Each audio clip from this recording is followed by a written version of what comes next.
पत्नी, सून, मुलगी आणि पुतण्या निवडणुकीत नेत्यांच्या नातेवाईकांचाच बोलबाला। जिल्हा परिषद पंचायत समिती निवडणुकीचा निकाल समोर आलाय।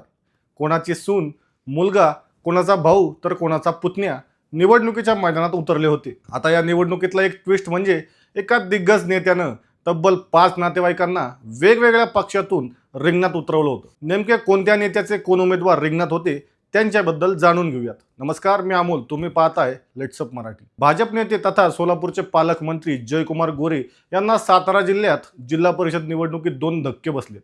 जयकुमार यांचे बंधू अरुण गोरे यांचा मान तालुक्यातील कुकुडवाड गटात पराभव झालाय। येथे राष्ट्रवादीचे अनिल देसाई विजयी झाले आहेत। तर औंध गटात देखील मंत्री जयकुमार गोरे यांच्या भावजय भारती गोरे यांचा 40 मतांनी पराभव झालाय। येथे राष्ट्रवादीच्या मनीषा फडतरे विजयी झाल्यात। भाजप नेते माजी आमदार त्र्यंबक भिसे यांना मोठा धक्का बसलाय। लातूर जिल्ह्यातील कामखेडा जिल्हा परिषद गटातून काँग्रेसच्या आशाताई भिसे यांचा विजय झालाय। भाजपच्या सरिता भिसे यांचा पराभव झाला असून सरिता भिसे माजी आमदार त्र्यंबक भिसे यांच्या भावजय आहेत। तर लातूर जिल्ह्यातील भाजपचे माजी खासदार सुधाकर शृंगारे यांच्या कन्येला पराभव पत्करावा लागलाय। रोहिणा जिल्हा परिषद गटातून सुप्रिया शृंगारे यांचा पराभव झालाय। इथे राष्ट्रवादी काँग्रेसच्या उषा कांबळे यांचा विजय झालाय। सुरेश वरपुडकर यांची कन्या सोनल देशमुख या झरी जिल्हा परिषद गटातून माशालीच्या चिन्हावर उभ्या होत्या, मात्र सोनल वरपुडकर यांना पराभव पत्करावा लागलाय। भाजपचे उमेदवार दिलीप देशमुख यांनी त्यांचा पराभव केलाय। दुसरीकडे त्यांचे चिरंजीव शमशेर वरपुडकर हे शिंगणापूर जिल्हा परिषद गटातून उभे होते। त्या ठिकाणी मशाल या चिन्हावर उभे असलेले पांडुरंग खिल्लारे यांनी शमशेर वरपुडकर यांचा पराभव केलाय।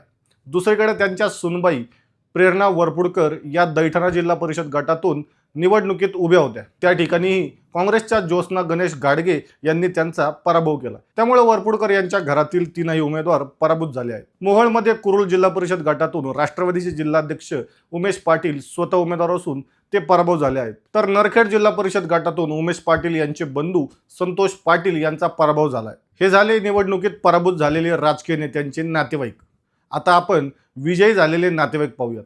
सांगली जिल्ह्यात आमदार सदाभाऊ खोत यांच्या सुनबाई मोहिनी खोत बागणे जिल्हा परिषदेतून विजयी झाल्या आहेत। तर आमदार अब्दुल सत्तार यांचे चिरंजीव अब्दुल अमीर अंबाई गटातून जवळपास 3435 मतांनी विजयी झालेले आहेत। तर सांगलीच्या आटपाडी तालुक्यातील निंबवडे जिल्हा परिषद गटात भाजपच्या उमेदवार माधवी पडळकर विजयी झाले आहेत। शिंदेच्या शिवसेनेच्या उमेदवार विद्या मोठे यांचा त्यांनी 980 मतांनी पराभव केलाय।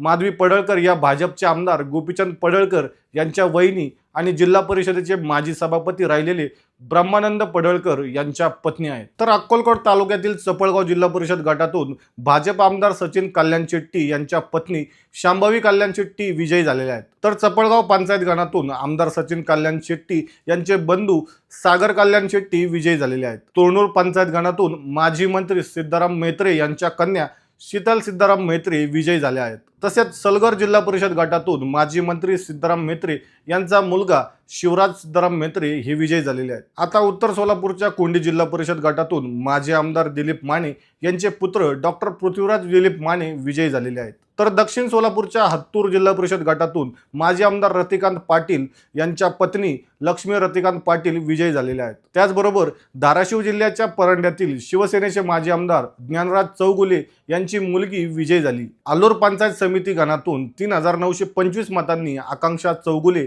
यांचा विजय झाला। तर मंडळी, ही माहिती तुम्हाला कशी वाटली हे आम्हाला कमेंट करून नक्कीच सांगा आणि आमचे असेच नवनवीन व्हिडिओ पाहण्यासाठी फॉलो करा लेट्स अप मराठीला। धन्यवाद।